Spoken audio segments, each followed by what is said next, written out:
If you've ever stood in the grocery aisle staring at bottles labeled raw, pure, organic, and clover, you know the confusion is real. Is raw honey truly closer to nature, or is that just marketing wrapped in a golden glow? Does processing make honey safer or less special? Stick around. Today we're lifting the lid on the hive. We'll trace honey from blossom to jar, unpack what heat and filtration actually do, compare flavor and texture, talk nutrition and safety, and help you decide which jar deserves a permanent place in your pantry. Let's begin with the simplest version, raw honey. Picture a beekeeper lifting a frame from the hive, cells capped with wax, glistening with thick amber. The extraction is straightforward. Remove the wax caps, spin the frames so gravity and centrifugal force release the honey, then run it through a coarse filter to catch bits of wax and the occasional stray. That's it. No high heat, no ultrafine sieves stripping out every mote of pollen, no smoothing step to standardize the look. Raw honey is essentially honey as the bees left it, still holding on to its delicate enzymes, natural acids, trace minerals, aromatic compounds, and the tiny specks of pollen that tell the story of where it came from. Because it hasn't been heated significantly, raw honey keeps the subtle life inside it, the complex bouquet that shifts with the seasons and the flowers. To understand why that matters, we need a quick tour of how honey is made. Bees visit flowers and sip nectar, a watery plant-made sugar solution. Inside the bee's honey stomach, nectar meets enzymes that begin reshaping the sugars. Back at the hive, the nectar is passed along to worker bees who fan their wings to evaporate moisture until the syrup thickens. When the water content is low enough, the bees seal the cells with wax. Nature's preservation system is now complete, thick, acidic, low moisture, and infused with plant compounds. When you taste raw honey, you're tasting the finished handiwork of a superorganism, tiny chemists that crafted something shelf-stable long before we figured out canning. Now, what about processed honey, the kind most often seen on supermarket shelves? After extraction, commercial producers typically warm the honey so it flows more easily. That warmth also dissolves any microscopic sugar crystals that might encourage granulation later on. Then, honey travels through fine filters, sometimes very fine, to remove the visible flecks that make raw honey look cloudy or opaque. The result is clear, uniform, and silky, what many people expect honey to look like in a squeeze bottle or at the coffee bar. In short, processing is about consistency, clarity, and convenience.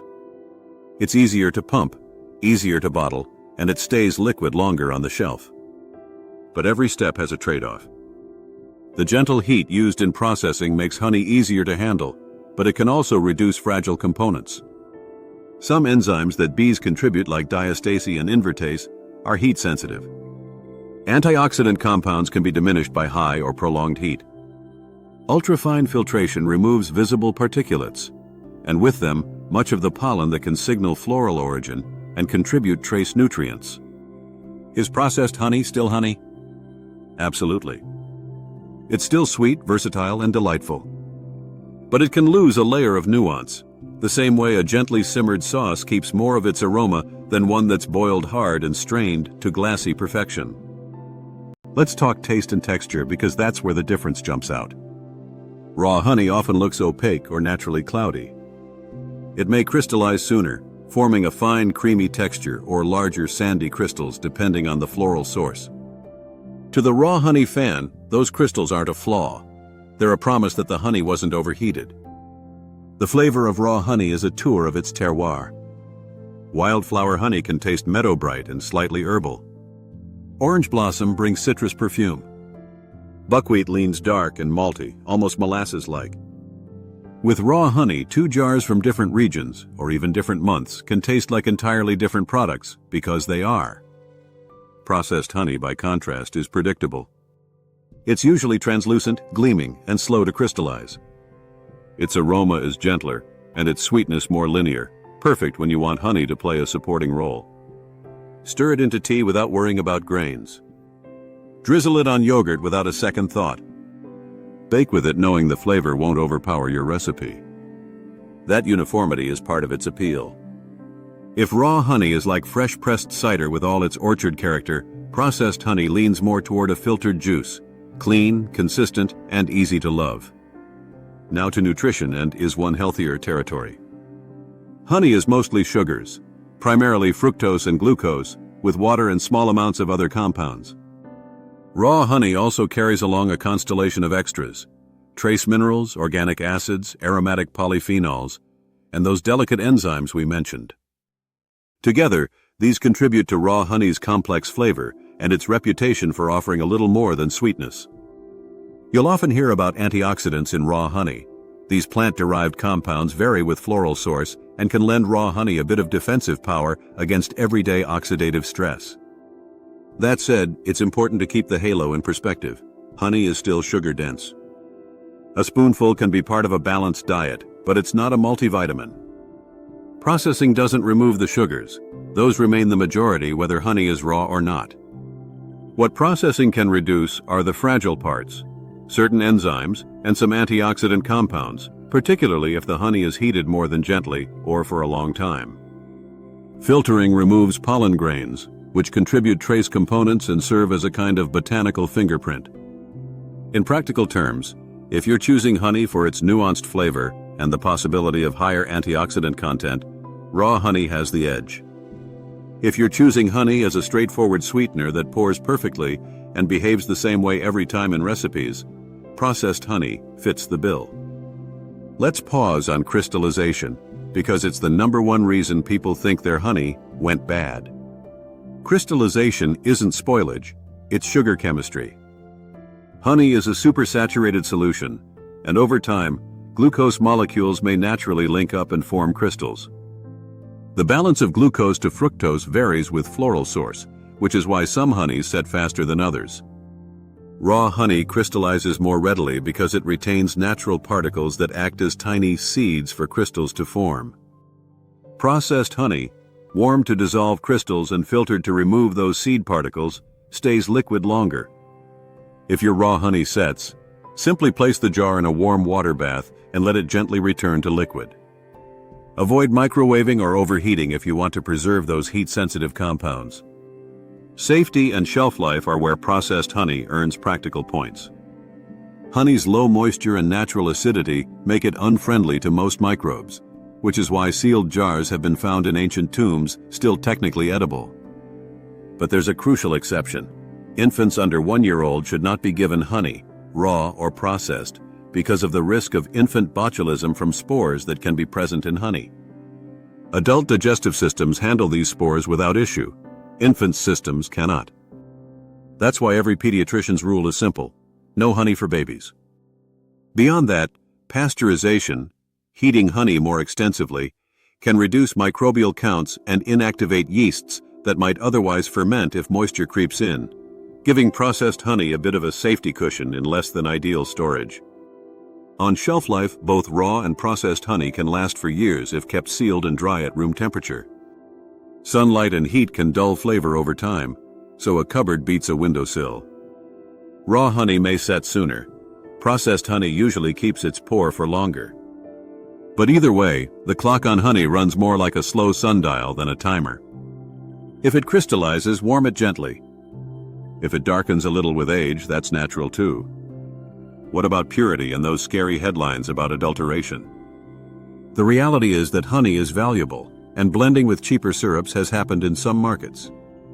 Raw and processed honeys alike can be authentic or adulterated. The difference isn't guaranteed by the word raw. Your best defense is choosing reputable sources, local beekeepers, trusted brands, or producers that share test results and floral origins. Some raw honeys wear their geography proudly. Sourwood, manuka, heather, and traceability can be part of the appeal. Processed honey may be a blend from multiple regions to achieve a consistent taste and color. That blending isn't inherently bad, it's simply a different goal: sameness over seasonality. Let's get practical. Which should you buy? Start with your use case. If you love exploring flavor, spooning honey over cheese, finishing roasted carrots with a floral note, or tasting the difference between a summer wildflower and a fall buckwheat, raw honey is your flavor adventure. Keep a couple of small jars from different sources and do your own tasting flight. If you bake often or sweeten beverages daily and want no surprises, Processed honey's clarity and slow to crystallize flow make it the set-and-forget kitchen staple. For marinades, granola, bread glazes, and barbecue sauces, either one works. Pick based on whether you want character, raw, or consistency, processed. There's also a middle path that many home cooks love. Use a raw honey as your finisher, drizzled over fruit, yogurt, and toast, where its aroma shines, and keep a bottle of processed honey for mixing into hot tea, baking, and anything that benefits from smooth pourability. Think of it like olive oil, a robust, cold-pressed bottle for salads and dipping, and a more neutral, heat-friendly oil for everyday cooking. A quick note on labels: you'll see raw, unfiltered, unpasteurized, pure, organic. Raw generally means minimally heated and lightly strained. Unfiltered suggests fewer particulates removed, though many raw honeys are lightly filtered to catch obvious bits. Unpasteurized signals it hasn't been heated to pasteurization levels. Pure means it's 100% honey, not flavored syrup, but doesn't tell you whether it's raw or processed. Organic refers to agricultural practices and forage zones. Organic honey can be raw or processed. None of these words alone guarantees flavor or quality, but together, and backed by a trustworthy producer, they help you decode the jar. Let's circle back to the heart of the question. What's the real difference? Raw honey is a snapshot of place and season, carrying subtle, living notes that heat and heavy filtration can mute. Processed honey is honey shaped for predictability, easier to bottle, prettier on the shelf, steadier in texture. One isn't morally superior to the other, they simply serve different needs. If you're chasing character, choose raw. If you're chasing convenience, choose processed. And remember, both are the product of astonishing teamwork between flowers and bees. Before we wrap, a few quick tips to get the most out of any honey. Store it in a tightly sealed container at room temperature. Cold encourages crystals, heat dulls flavor. Keep a spoon just for honey or wipe the rim after use. Moisture invites fermentation. If your raw honey sets hard, warm the jar slowly in a bowl of warm water and be patient. High heat is the fast road to flat flavor. And if you buy local, ask the beekeeper about the floral source and harvest season. You'll learn more in 5 minutes than a label can tell you. So, which jar belongs in your pantry? Maybe both. Keep a raw honey that tells a story of clover fields, citrus groves, buckwheat blooms, and a processed honey that behaves perfectly at 7 a.m. when you're half awake and aiming for your tea. Celebrate the spectrum. After all, honey's journey starts in a flower and ends at your table, and every step in between is a choice about what you value: nature's variation or modern consistency. Got an everyday object or a pantry staple you'd like us to investigate next? Drop your idea in the comments. Don't forget to like, subscribe, and ring the bell so you won't miss what's coming next.